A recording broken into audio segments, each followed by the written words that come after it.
in competitive programming 1. So sorting is most fundamental algorithmic problem in computer science and rich source of programming problems for two distinct reasons. This is one of the uh, data structure concept where most of the problems are used or most of the problems are representing the sorting techniques. By using the sorting techniques, one can able to solve a given problems which will give the exact result as per the requirement of the a given problem. So we'll discuss here some of the reasons why the sorting is important. The first thing, the first reason is sorting is useful operation which frequently solve many tasks that every programmer encounters.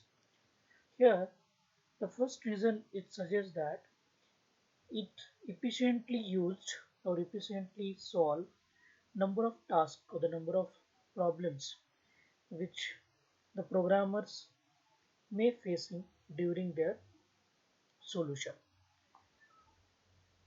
One can efficiently use the sorting technique to solve a particular problem and get the result as per the requirement of their need.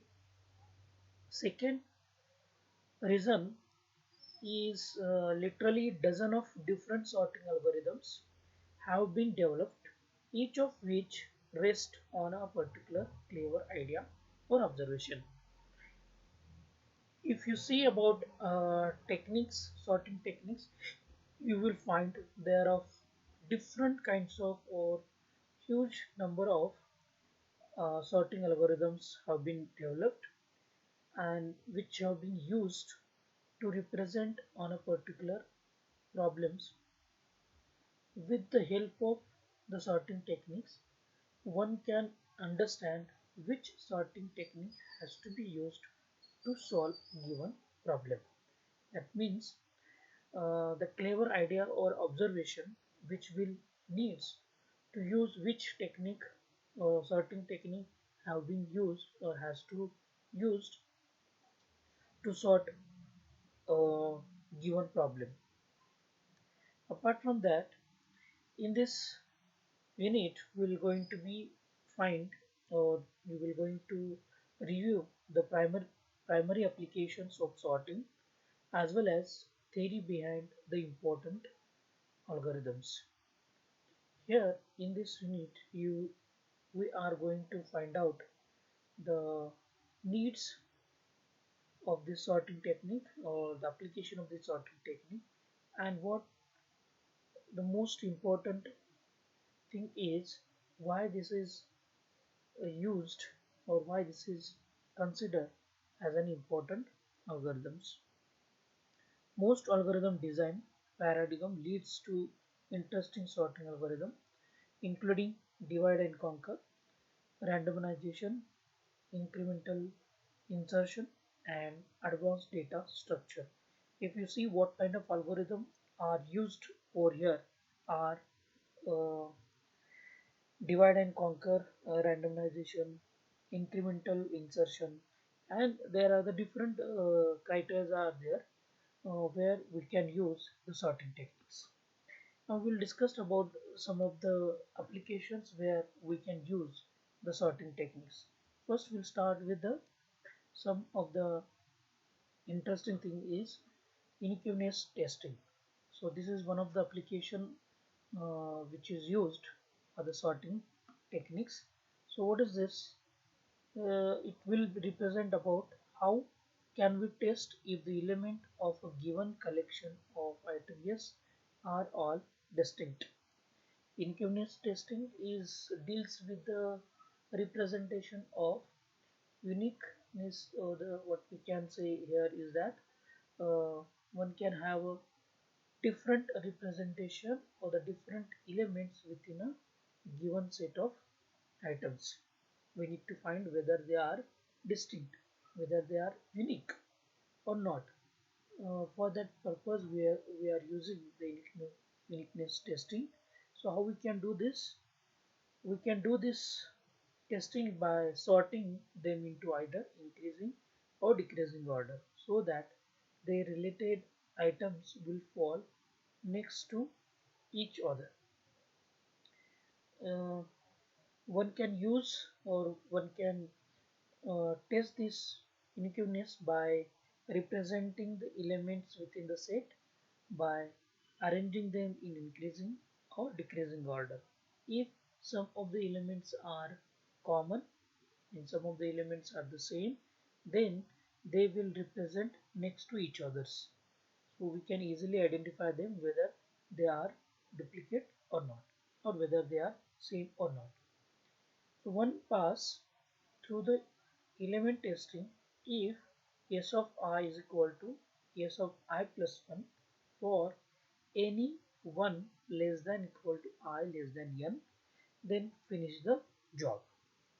Here at how much iteration or how much pass or how much length is going to be required for testing these elements, which is need to be represented from starting it from 1 and the size of the elements, that is n. So up to that we have to do the testing.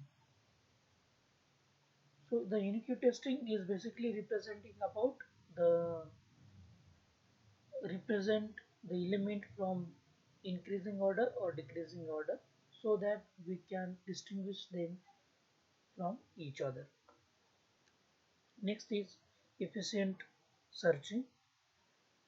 So how we can efficiently test whether the element yes is in a set yes. Means here we need to find out a given element whether it is present or not within the set. Here element word is representing about the content within the set. It may be of character, it may be of a number, or it may be of certain kinds of representation which is used in the set yes. So efficient searching is used to find out a given number within a set yes. So how we can do this one? Ordering a set so as to permit efficient binary search queries is perhaps the most common application of sorting. So efficient searching mostly using the binary search where you can find out the given element whether it is present in the set or not. Next is deleting duplicate. How we can remove all but one copy of any repeated. Here we need to find out the same number within the sets. If it is present, then we need to remove one of them so that we can represent the set which will not have the duplicate representation of the element. And how we can find that one? Whether the element is present in yes, then sort and sweep again does the job. Means we need to sort it and sweep it again so to delete that element. Note that the sweeping is best done by maintaining two indices, back pointing to the last element in the clean out prefix array and I pointing to the next element to the to be considered.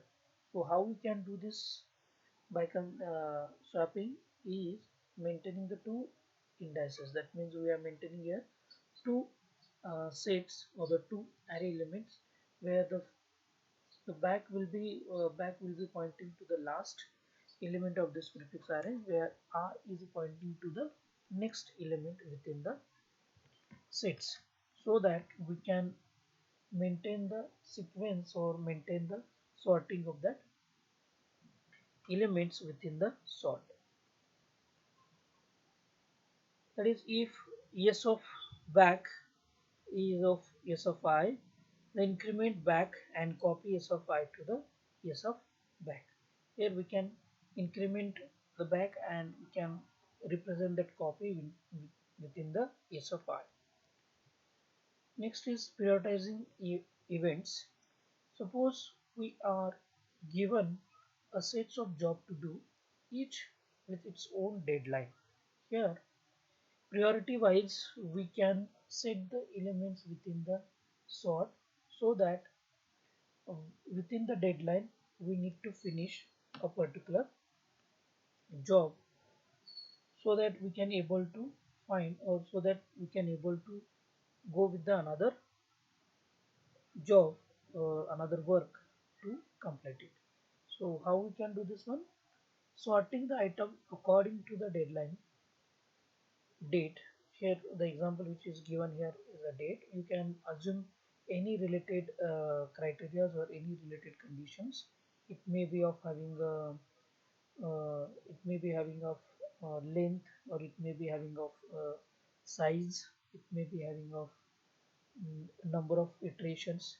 Likewise, you can consider the deadline. Here we are considering the deadline is a date. Put the job in the right order to process them. So the particular date, what kind of job has to be done, that need to proceed within it.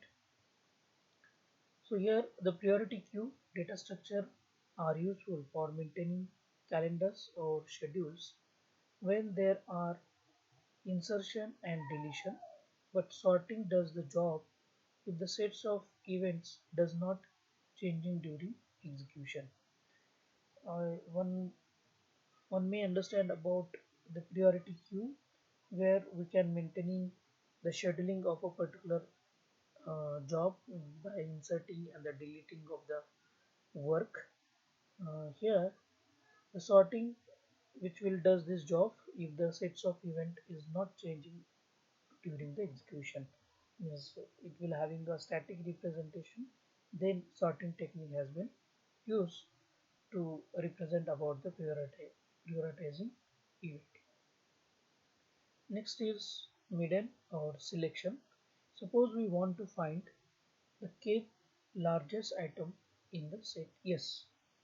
Now here we need to find out the specific element within the sort.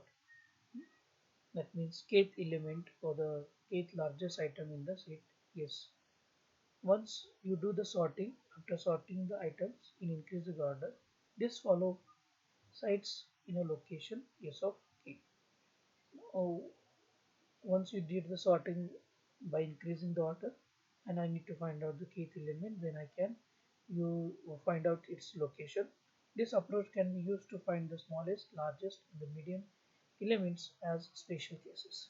By using this, we can able to find the smallest, largest, and the median element in the cases. Frequency counting, which is the most frequently occurring element in yes, that is the mode. The frequency counting, which generally used to find out more and more occurrence of the element within the yes. So after sorting a linear swap, let us count the number of items each element occur. Once we did the sorting, we need to find out how many times the particular element or the particular number is represent within the sets. So that count or that number we need to find out. Next is deconstructing the original order. Here, once you represent the sorting, and again I need to represent the initial, that means the original order of the sort. So how we can achieve that one, or how we can represent it? How can we restore the original arrangement of the sets of item after permit them for some application? That means once we use them and again we need to represent its original order. So how we can achieve that? We can add an extra field to the data record for the item such that the ith record sets this field to I. To do these things, we need to add one extra record or the extra field within the sets so that it will add that record within the field of I. Carry this field along whenever you move the record and later sort on it when you want the initial order back. Whenever you're doing the sorting, carry that field along with it, uh, that moving with that record, and later we can set that to the initial or the original order. Next is set insertion, intersection or union. How we can intersect or union the elements of the two containers. That means intersection or the union, that means we need to find out the common element within the sets, or we can represent the content of one element, one set, and content of the another sets. If both of them have been sorted, we can merge them by repeatedly taking the smaller of the two heads element, placing them into the new set if desired, and then deleting the head from the appropriate list. Here, as it is having in the two sets, we can merge these two sets repeatedly by taking its smallest element from the two heads, which is the smallest element from the two heads which we put in the new set as first, and then this will be represented combining or the merging of these two sets repeatedly and getting the desired new sets by deleting the head of the appropriate list. Next is finding a target pair. How we can test whether there are two integers x, y belong to the set S such that x plus y is equal to z for some target z. Means here how we can find the given target element or the target pair within the set. Instead of testing all the possible pairs, sort the number in increasing order and swap.